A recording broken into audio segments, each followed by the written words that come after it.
kan ketika menteri juga melakukan perubahan kurikulum ya, pasti juga menteri juga melakukan riset terlebih dahulu, tidak semena-mena mengganti kurikulum. Berarti yang artinya menteri atau pemerintah juga ya melihat kondisi di lapangan terlebih dahulu, tidak langsung mengganti misal dari Kurdilas ke kurikulum Merdeka. Tetapi saya juga paham juga ya, ketika di kota mungkin misalnya kita ambil contoh akses internet lebih mudah gitu dalam penerapan kurikulum Merdeka yang mendukung gitu di perkotaan memang sangat mendukung, tetapi ketika di pelosok memang sangat bukan kurang cocok ya, mungkin kembali lagi ke pengajar dan yang diajari itu sendiri gitu. Nah, berarti peran kita sendiri nih, bagaimana caranya kita harus mampu bersaing, berusaha keras untuk bisa menyaingi orang-orang yang ada di sekolahnya di perkotaan gitu. Karena kan kita ambil contoh juga ada yang SBMPTN, yang ikut SBMPTN dari pelosok, dari sekolah yang tidak terkenal, tetapi dia nilainya sangat bagus. Nah, berarti itu menandakan bahwa dia ada kemauan untuk belajar lebih baik lagi untuk bisa bersaing dengan orang-orang di luar sana yang secara fasilitas, secara pengajarnya itu unggul gitu. Berarti kembali ke diri kita. Nah, kemudian pengajar. Nah, kita berarti dari sekarang nih belajar bagaimana caranya ketika nanti kita menjadi seorang pengajar, penyampaian atau kurikulum yang diberikan oleh pemerintah atau menteri mampu kita terapkan meskipun ada beberapa keterbatasan yang terjadi di daerah-daerah gitu. Jadi apakah pergantian kurikulum itu berpengaruh terhadap pendidikan berkualitas? Pasti ada pengaruhnya, karena kan yang sudah saya sebutkan tadi, pemerintah juga tidak mungkin ya mengubah tanpa adanya riset terlebih dahulu. Tetapi memang dalam sesuatu hal itu pasti ada hambatannya. Nah, bagaimana caranya kita sebagai pelajar maupun yang nantinya mengajar, bagaimana caranya meminimalisir problem tersebut dan mampu kita selesaikan dengan baik. Mungkin itu saja tambahan dari saya ya. Bagaimana Kang Anas? Ada tanggapan kembali? Kita sharing aja, nggak apa-apa.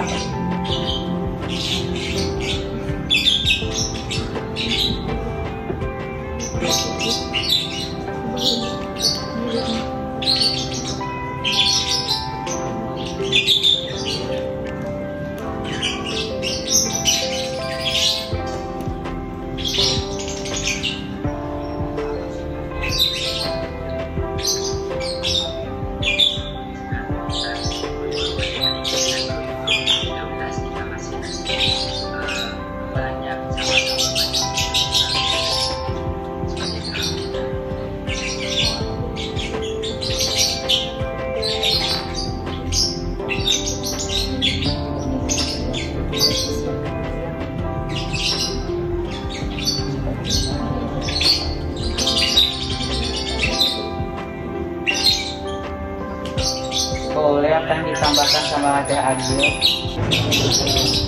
Pertanyaannya kan tadi apa bedanya kurikulum 13 dengan kurikulum Merdeka?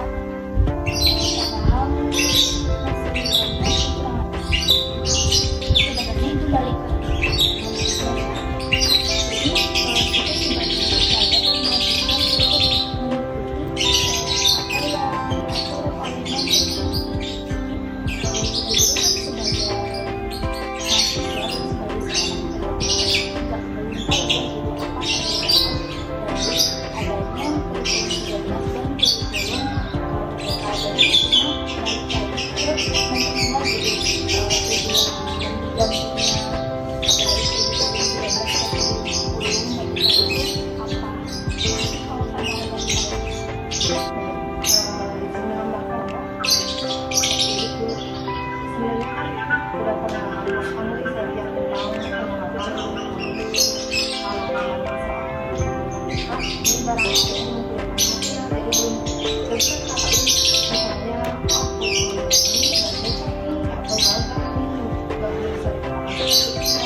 sebagai pelajar, sebagai pengajar, pendidik itu harus kita sama-sama kita ke arah kayak aktif kata kurikulum justru lebih aktif kok. Saya sebagai pelajar juga bisa diaktif juga. Kalau misalnya saya nyapa, guru mau ngejelasin nggak ngerti apapun karena gurunya nggak ngejelasin, otomatis masih belum bisa belum bisa aktif gitu. Misalnya masih game, masih pengen di suatu waktu sedangkan kurikulum ini lah harusnya sangat aktif. Jadi dibilang gagal apa enggak, dibilang masih harus diganti, sebetulnya itu bagian kurikulum bagian dari akal. Tapi sedangkan yang di bawah ini cuma di bawah maksudnya kayak kita yang melaksanakan itu dia mau nggak mau harus apa yang memang udah diwakilkan dari pemerintah. Kita kan tinggal di negara ini ya, di negara Indonesia ini dikatakan kalau kurikulumnya harus kurikulum mereka harus seperti berubah.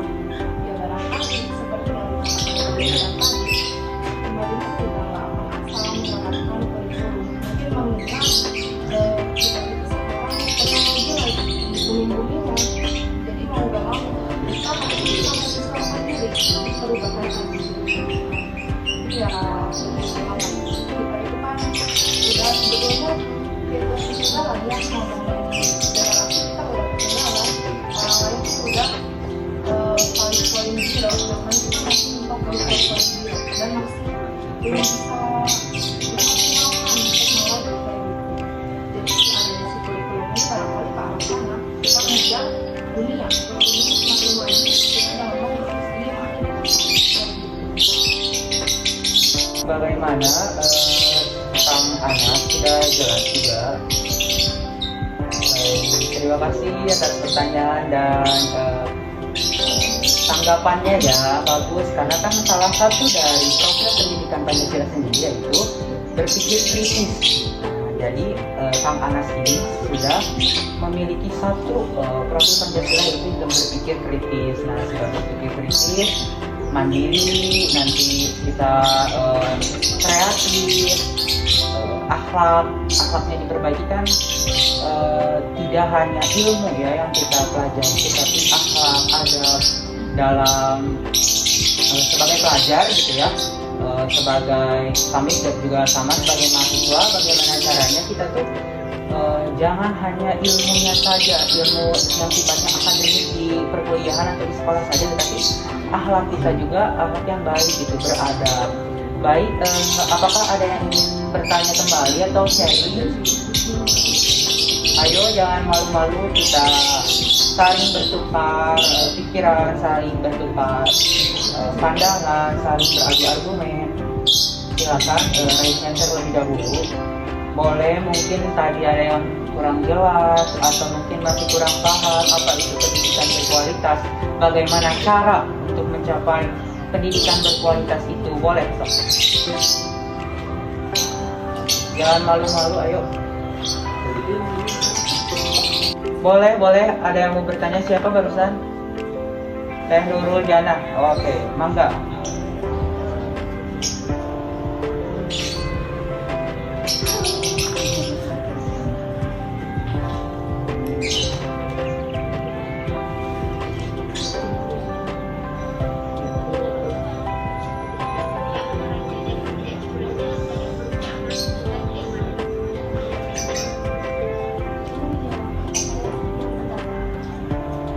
Terima kasih Teh Nurul.